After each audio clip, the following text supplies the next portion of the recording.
masaya kasama po ang buong pamilya dito sa Family Feud. Nanalo na po kanina ang Team Happy ng 100,000 pesos. At kasama po natin si Miss Glidel at siya ang unang lalaban dito sa Fast Money. Ang goal po nila ay makapag-uwi ng total cash prize of 200,000 pesos. At panalo din po ng 20,000 ang napiling charitable institution. Ate Glidel, ano po napili? Pause. Boss. Boss. Okay. Now give me 20 seconds on the clock. It's time for Fast Money. Ito na po. On a scale of 1 to 10, 10 being the fastest, gaano ka kabilis kumain? Go. 5. Ano ang una mong naiisip kapag sinabing West Philippine Sea? China. Kung delivery rider ka, paano malalaman ng customer na nasa labas ka na? Bumubisina. Body part ng babae na hinahalikan ng lalaki. Leeg. Anong age natututong maghugas ng plato ang isang bata? 7. Ate Glidel, tignan natin kung ilang points na nakuha nyo. On a scale of 1 to 10, gaano ka kabilis kumain? Mga nasa 5. Taking it slow, ha? Minanamnam. Nandiyan ba ang 5? Very good. Anong una mo naisip pag sinabing West Philippine Sea? China. Survey says... That's right. Kung delivery rider ka, paano malalaman ng customer na nasa labas ka na bubusina? Survey says... Okay. Body part ng babae na hinahalikan ng lalaki ay leeg. Ang sabi ng survey?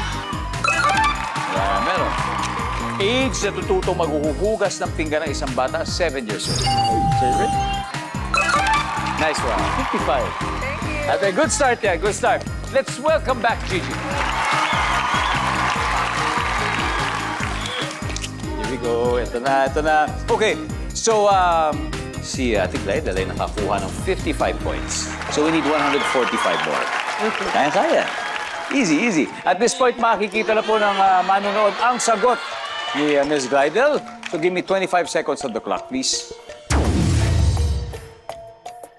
On a scale of 1 to 10, 10 being the fastest, gaano ka kabilis kumain? Go. 8. Ano ang una mong naiisip kapag sinabing West Philippine Sea? Beach. Kung delivery rider ka, paano malalaman ng customer na nasa labas ka na? Doorbell. Body part ng babae na hinahalikan ng lalaki. Leg. Bukod sa leeg, Lips. anong age natututo maghugas ng plato ang isang bata? 9. Let's go, G. On a scale of 1 to 10, gaano ka kabilis kumain? Sabi mo, 8. Ang sabi ng survey ay... Top answer. That's the top answer. Ano una mo naisip pag sinabing West Philippine Sea? Beach. Ang sabi ng survey ay... Top answer ay karagatan or ocean. Ocean. Yun kasi yung exact word na ginamit. Okay. Kung delivery rider ka, paano malalaman ng customer na nasa labas ka na? Magdodoorbell. Ang sabi ng survey ay... Yan. Ang top answer, phone call, tatawagan. Andito na po ako. Body part ng babae na hinahalikan ng lalaki, lips. Ang sabi ng survey, top answer. Anong age nagtututo maghugas ng plato ang isang bata, 9 years old? Ang sabi ng survey, 10. 10 ang top answer. But anyway, congratulations. You did very, very well.